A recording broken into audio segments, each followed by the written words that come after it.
Bien, je vais vous parler du bassin versant, puisque l'estuaire, c'est la fin et le début du bassin versant. C'est le lieu sur lequel vont s'exprimer toutes les menaces du climat du futur, l'augmentation du niveau des océans, la baisse des débits continentaux, des débits des cours d'eau. Et c'est un poste d'observation tout à fait intéressant pour juger, voire réinterroger les politiques du bassin versant.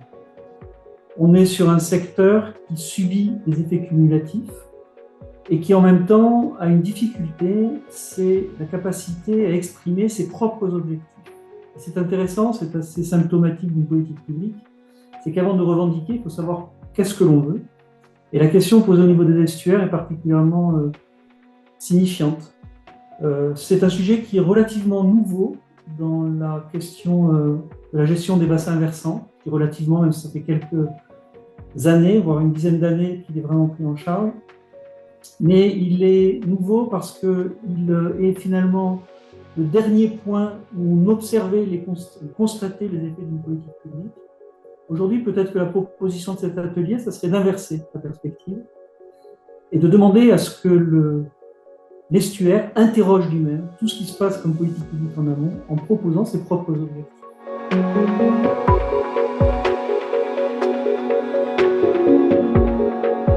Deux choses qu'on pourrait retenir. La première, c'est que ces états généraux seront probablement les premiers dans lesquels le mot changement climatique prendra une place majeure. Ça, c'est très probable. Le deuxième élément, moi, qui me marque beaucoup, qui m'a marqué, notamment dans le travail que nous avons fait sur Dordogne 2050, c'est que la plupart des consensus, pour maintenant 20 ou 30 ans, je crois, continuent finalement d'avoir une très grande actualité. Donc, ils ne font que s'enrichir, mais jamais, malheureusement, pour certains, ils ne disparaissent vraiment.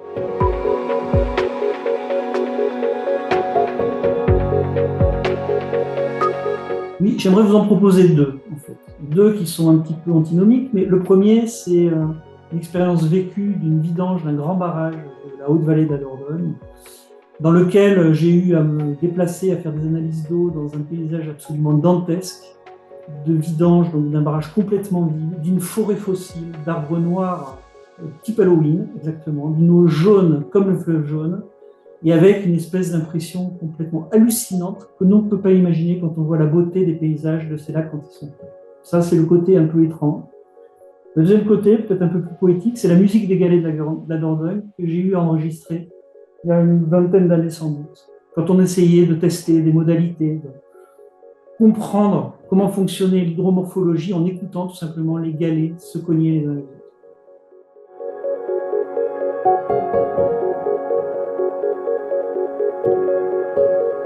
J'ai l'espoir qu'on arrive à trouver des modalités d'adaptation de l'agriculture, de la sylviculture, qui représente 98% de l'espace du bassin versant, face aux défis qui s'annoncent aujourd'hui, qu'ils soient climatiques, économiques ou sociologiques.